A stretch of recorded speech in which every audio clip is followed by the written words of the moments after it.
وقال الله تعالى في القرآن المجيد والفرقان الحميد يوم يفر المرء من أخيه وأمه وأبيه وصاحبته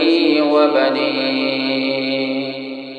صدق الله العظيم۔ تمام قسم کی حمد و ثنا، تمہیدات، تحلیلات، تسبیحات، تکبیرات اللہ تبارک و تعالی کی ذات اقدس کے لیے، درود و سلام امام الانبیاء سید الاولین والآخرین خاتم النبیین حبیب کبریاء آمنہ کے لال جناب محمد رسول اللہ صلی اللہ علیہ وسلم کی ذات کے لیے۔ میرے محترم سامعین کرام،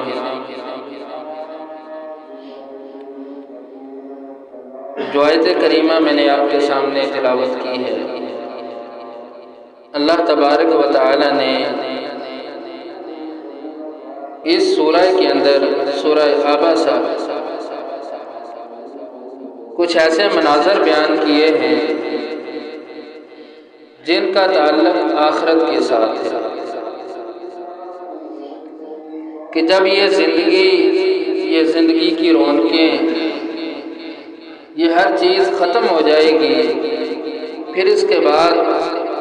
ایک آخرت کا مرحلہ ہے کہ جو ہم نے اس دنیا کے اندر کمایا،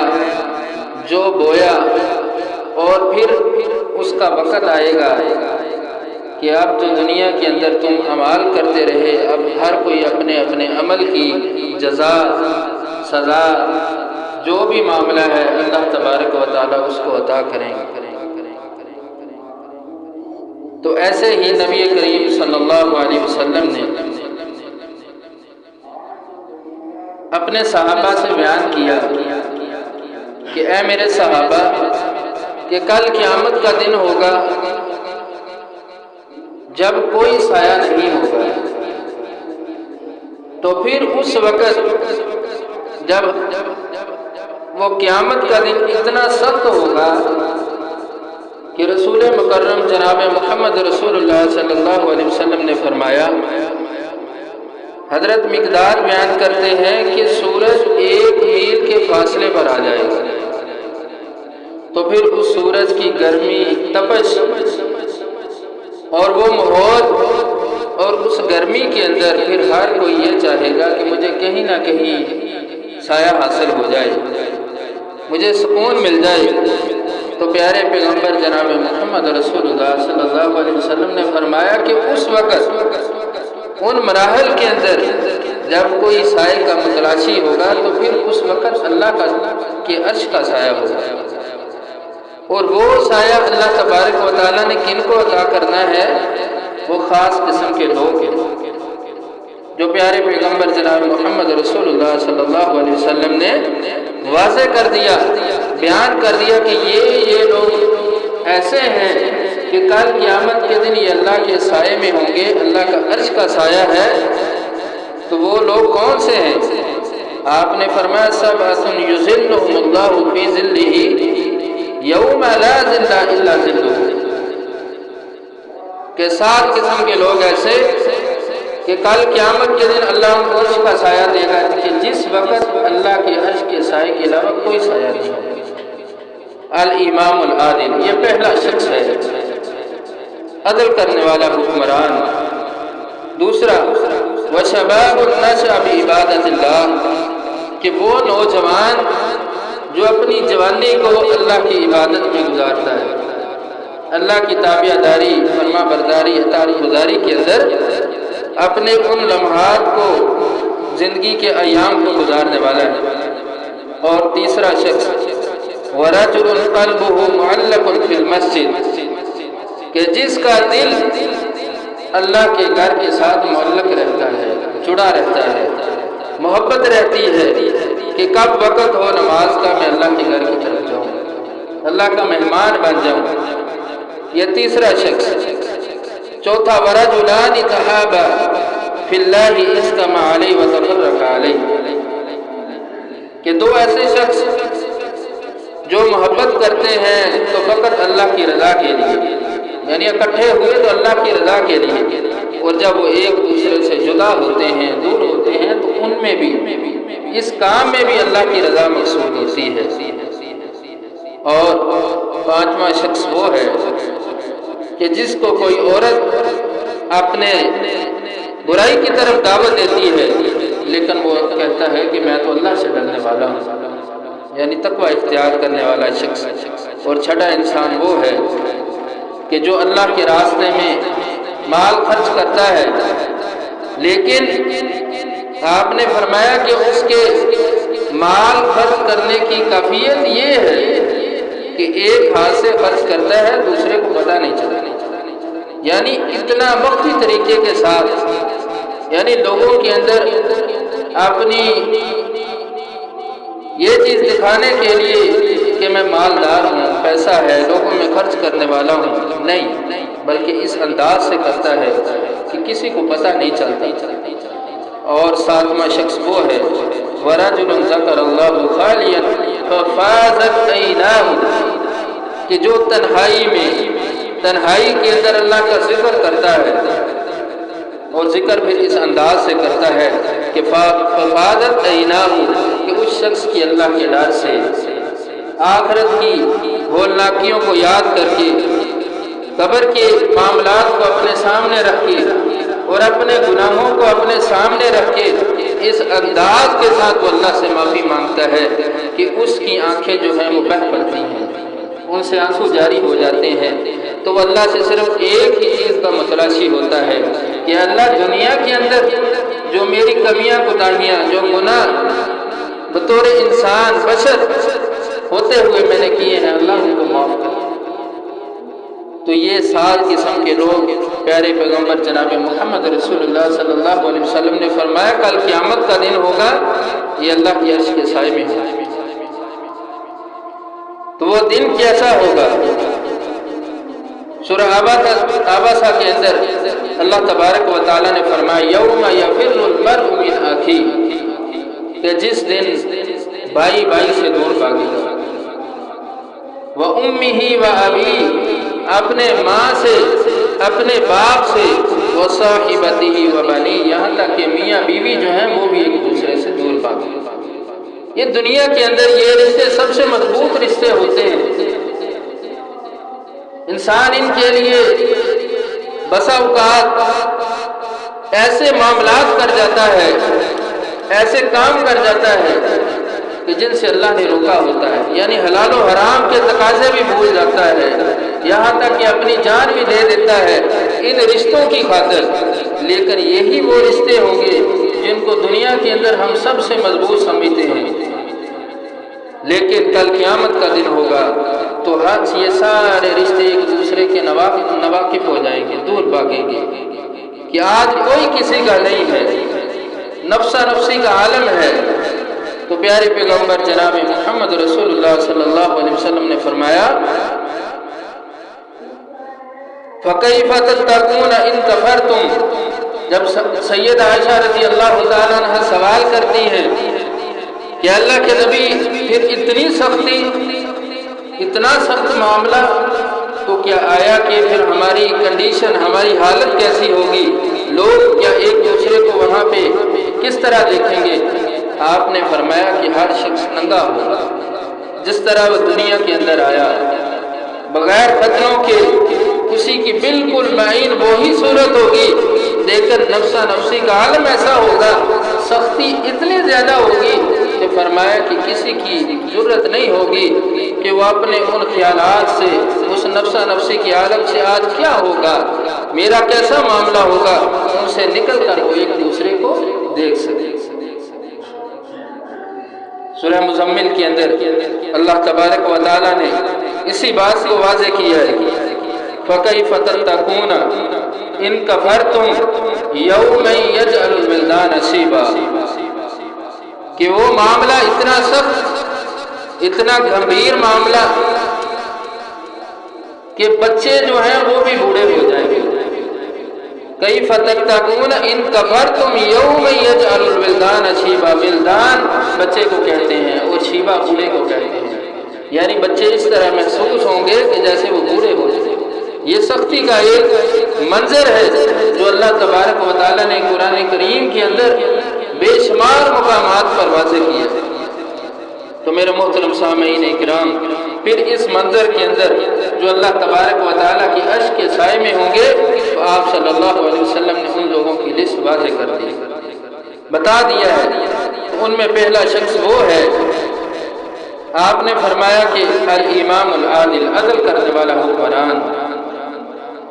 اب یہ حکمران صرف ایک ملک یا ایک ریاست کا نہیں ہے، اس کا اطلاق صرف اس بات پہ نہیں ہوتا کہ جو وقت کا حکمران ہو صرف وہی اس حدیث کے ضمن میں آئے، بلکہ ہر وہ شخص جس کو اللہ تبارک و تعالیٰ نے کسی پر ذمہ دار ٹھہرا دیا ہے،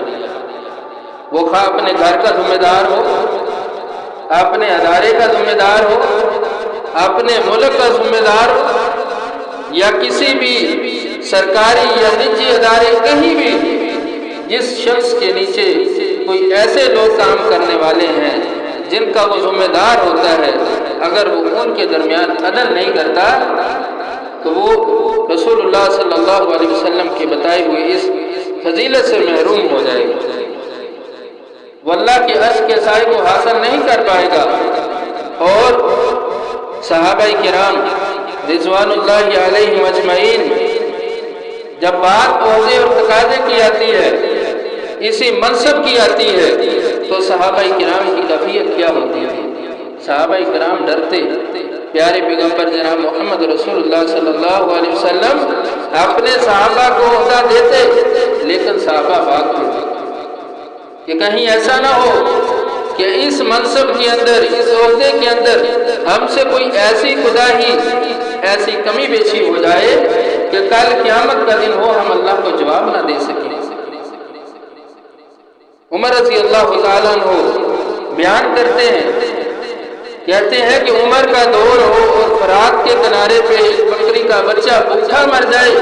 پیاسا مر جائے، تو عمر کا اللہ کو اس کا کیا جواب دے گا؟ جہاں پر رسول اللہ صلی اللہ علیہ وسلم نے عادل حکمران کی فضیلت کو واضح کیا، وہاں بھی آپ صلی اللہ علیہ وسلم نے اس کا دوسرا حصہ جو ہے اس کو بھی واضح فرمایا ہے کہ ایسا حکمران جو لوگوں کے درمیان عدل نہیں کرتا، انصاف نہیں کرتا، آپ نے فرمایا کہ کل قیامت کا دن ہوگا، اللہ تبارک و تعالیٰ نے ایسے شخص پر جنت کو حرام کر دیا ہے، وہ اللہ کی جنت میں نہیں جا سکتا۔ حضرت ابو بکر صدیق رضی اللہ تعالیٰ عنہ جب خلیفہ بنتے ہیں تو سب سے پہلا آپ نے جو خطاب کیا تھا، جو درس دیا تھا، جو لوگوں کو بات واضح کی تھی، آپ نے یہی الفاظ بیان فرمائے تھے کہ اے لوگوں سن لو، ابو بکر بھی تمہاری طرح ایک انسان ہے، اگر تم ابو بکر کو کسی نیکی کے کام میں پاؤ گے، اچھے کام میں پاؤ گے، تو تمہارا حق بنتا ہے کہ تم ابو بکر کا ساتھ دو۔ اگر تم نے کہیں پر یہ بات کو واضح پایا کہ ابو بکر اللہ اور اس کے رسول کے حکم کے خلاف جا رہا ہے، مخالفت کر رہا ہے، تو تمہارا فرض پھر یہ بنے گا کہ تم آگے بڑھ کر ابو بکر کا ہاتھ پکڑو۔ پھر صحابہ نے یہ کام کیے اور یہ ایسی مثالیں پیش کر کے دکھائیں، اور پھر جو صاحب اقتدار جو اس منصب کو لینے والے ہوتے تھے، پھر انہوں نے اس بات کو دیکھا۔ حضرت عمر رضی اللہ تعالیٰ عنہ کے دور میں ایسا ہوا کہ ایک مرتبہ کہیں سے چادریں آ گئیں، تو آپ نے سب کو ایک ایک چادر دے دی۔ کچھ دن کے بعد جب آپ ممبر پہ کھڑے ہوئے، لوگوں کو درس دینے لگے، تو ایسے ہی لوگوں میں سے ایک شخص کھڑا ہوتا ہے، وہ کہتا ہے عمر ہم آپ کی بات کو بعد میں سنیں گے، آپ کی گفتگو، آپ کے جو کہنا چاہتے ہیں وہ ہم بعد میں سنیں گے، پہلا میرے ایک سوال ہے، ایک مطالبہ ہے، وہ یہ ہے کہ ہمیں بھی ایک چادر ملی ہے اور آپ کو بھی ایک چادر ملی تھی، لیکن آپ کی قمیض اس چادر سے کیسے بن گئی؟ ہماری تو نہیں بنی۔ تو اسی مجلس کے اندر ابن عمر رضی اللہ تعالیٰ عنہ بیٹھے ہیں، ہوتے ہیں، کہتے ہیں کہ جو چادر مجھے ملی تھی وہ میں نے اپنے باپ کو دے دی. 2 چادریں ملا کر انہوں نے اپنی قمیص جو ہے وہ بنوائی ہے، سلائی ہے، تو اس پر وہ شخص مطمئن ہو جاتا ہے. یہ معیار، یہ خصوصیات وہ خصوصیات ہیں جو ایک عادل حکمران کے اندر ہونی چاہیے، جو اسلام نے دی ہے. یہ نہیں کہ اگر منصب پہ چلے جاؤ، کسی عہدے پہ چلے جاؤ تو پھر اپنے نیچے لوگ جو ہیں ان کو کیڑے مکوڑے سمجھو، یا ان کے جو حقوق ہیں، ان کی عزتیں ہیں، ان کو پامال کرتے جاؤ، یا اپنے ایسے کام اپنی تحفظ کے لیے اپنے اس اقتدار اور منصب کو سنبھال، بلکہ وہ کام کرنے ہیں جو صحابہ کرام کی سیرت سے ہمیں ملتے ہیں. پھر دیکھیے حضرت عمر رضی اللہ تعالیٰ عنہ کے دور میں بے شمار واقعات. ایک بوڑھی عورت ہے، عمر رضی اللہ تعالیٰ عنہ نے یہ فتویٰ جاری کر دیا کہ آج کے بعد حق مہر جو ہے اس کی ایک مقدار ہے، اتنا حق مہر ادا کیا جائے گا، اس سے زیادہ کوئی حق مہر نہیں دے سکتا. وہ بڑھیا کھڑی ہو جاتی ہے، کہتی ہے عمر قرآن میں تو ایسی بات نہیں لکھی، اللہ تبارک و تعالیٰ نے تو یہ بات واضح فرمائی ہے کہ تم اپنی استطاعت کے مطابق حق مہر دو، اپنے نکاح میں جو عورت کا حق ہے اس کو دو، لیکن تم کیسے کہتے ہو کہ یہ اتنا فکس ہے، اس سے زیادہ نہیں دے سکتے. تو عمر رضی اللہ تعالیٰ عنہ اس بات پہ کہنے لگے کہ اگر آج یہ بڑھیا عورت نہ ہوتی تو عمر ہلاک ہو جاتا، عمر اللہ کے دین سے پھر جاتا، ان کی نافرمانی کرنے والا ہو جاتا. حضرت علی رضی اللہ تعالیٰ عنہ کے دور میں مال غنیمت، مال بیت المال کے اندر جو مال جمع کیا جاتا تھا، یہ مال وہ ہوتا ہے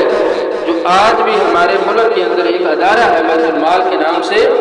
کہ جو فقراء، غریبوں، مساکین کا ہوتا ہے. اس میں صاحب اقتدار کا کوئی حق نہیں ہوتا، وہ اس کو اپنا مال سمجھے اور اپنے ہی معاملات میں خرچ کرنا شروع کر دے. حضرت علی رضی اللہ تعالیٰ عنہ کی جو اس وقت نگران تھے صحابی رسول، انہوں نے آپ کی بیٹی کو عاریتاً ایک ہار دے دیا کہ خوشی کے موقع پر، عید کے موقع پر. تو حضرت علی رضی اللہ تعالیٰ عنہ کو پتہ چلا تو آپ نے اس بات پہ اس صحابی رسول کی سرزنش کی، اس کو ڈانٹا، کہا کہ یہ اختیار تمہیں کس نے دیا ہے کہ وہ مال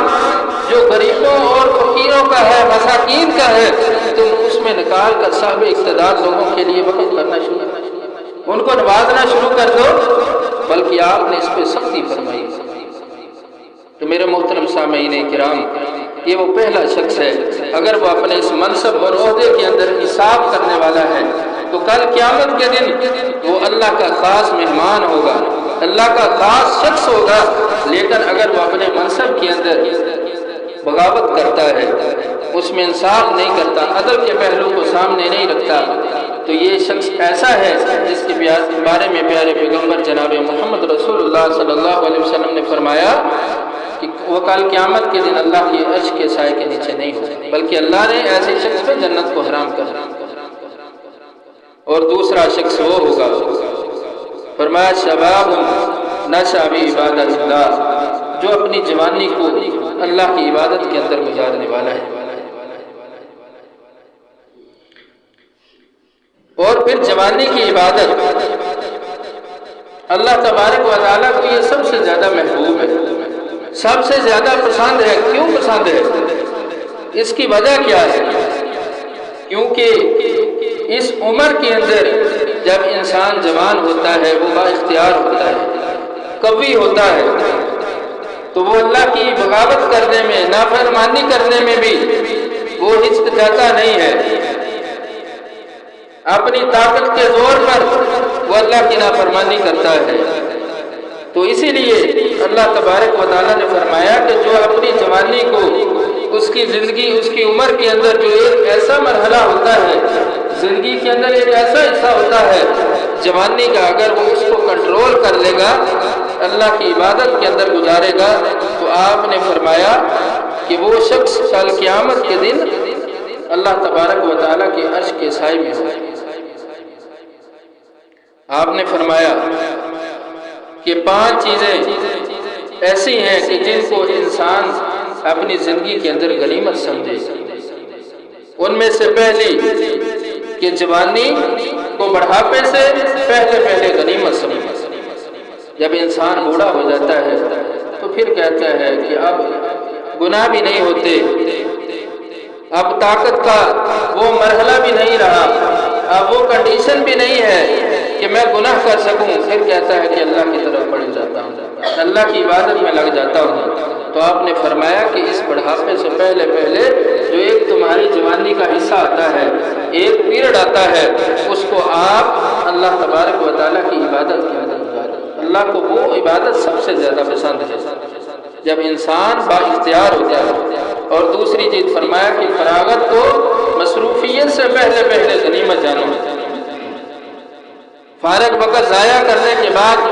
انسان کہے کاش یہ ہوتا، کاش وہ ہوتا، یعنی پھر وہ ندامت باقی رہ جائے اور کچھ بھی نہ ہو تو پھر اس کا کوئی فائدہ نہیں ہے، کیونکہ جو وقت گزر جاتا ہے وہ پلٹ کے آنے والا تو نہیں ہے کہ دوبارہ پلٹے گا۔ انسان اپنی خواہشات اور اپنے اس کاش کو کہ ایسا کر لیتا، فلاں کر لیتا، یہ بھی نیکی کر لیتا، تو وقت گزر چکا ہے، اب اس نے پلٹنا نہیں ہے۔ جو کرنا ہے اس وقت کے اندر کر گزرو تاکہ کل قیامت کے دن اللہ تبارک و تعالیٰ کے سامنے انسان اپنے کچھ اعمال پیش کر سکے۔ اے اللہ یہ تیری رضا کے لیے میں نے کیے تھے، تجھے راضی کرنے کے لیے کیے۔ اور تیسرا آپ نے فرمایا کہ زندگی اس کو موت سے پہلے غنیمت جانا۔ زندگی ہے تو تمہارے اعمال ہیں، زندگی ختم ہے تو اعمال کا سلسلہ جو ہے وہ منقطع ہو جاتا ہے، پھر وہی کچھ جو تم نے کر لیا وہی کل قیامت کے دن تمہارے سامنے ہو، اللہ تعالیٰ پیش کر دیں گے کہ یہ تمہاری دنیا کی زندگی ہے، دنیا کے اندر یہ کچھ تم بو کر آئے ہو، اب کاٹنے کا وقت ہے، جو کچھ بویا تھا اب قیامت کا دن ہے، اب وہی تمہیں کاٹ کر پیش کر دیا جائے۔ اور چوتھی چیز آپ نے بیان کی کہ تندرستی کو بیماری سے پہلے غنیمت جانی۔ انسان تندرست ہے، توانا ہے، صحت مند ہے، طاقتور ہے تو پھر اس کا غلط استعمال نہ کرے، بلکہ اسی طاقت کو جس مالک نے، جس رب نے عطا کی ہے اس کو اللہ کے لیے وقف کرے، اللہ کے لیے لگائے، اس کا غلط استعمال نہ کرے، نافرمانیوں میں اپنی اس انرجی کو ضائع نہ کرے بلکہ اللہ کے لیے اس انرجی کو لگائے تاکہ اللہ تبارک و تعالیٰ کی ذات اس سے خوش ہو۔ اور پانچویں چیز کہ خوشحالی اس کو اپنی غربت سے پہلے غنیمت جانے۔ اگر اللہ نے کچھ مال عطا کیا ہے، خوشحالی عطا کی ہے تو وہ اپنا مال اللہ کے راستے میں خرچ کرو،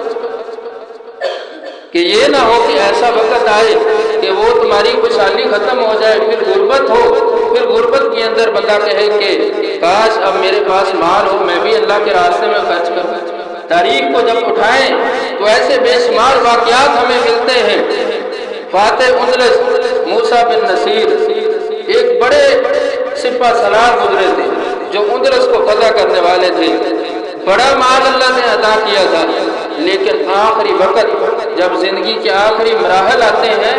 تو یہ وہ شخص تھا جس کے بارے میں تاریخ رقم ہے، تاریخ یہ بات لکھتی ہے کہ وہ لوگوں سے بھیک مانگا کرتا تھا۔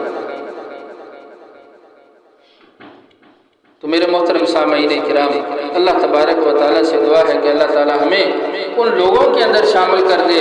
کہ جن کے بارے میں پیارے پیغمبر جناب محمد رسول اللہ صلی اللہ علیہ وسلم نے فرمایا کہ کل قیامت کا دن ہوگا وہ اللہ کے عرش کے سائے میں ہوگا، جس دن اللہ کے عرش کے سائے کے علاوہ کوئی سایہ نہیں ہوگا۔ اللہ تعالیٰ ہم سب کو باعمل مسلمان بنائے۔ وآخر دعوانا ان الحمدللہ رب العالمین۔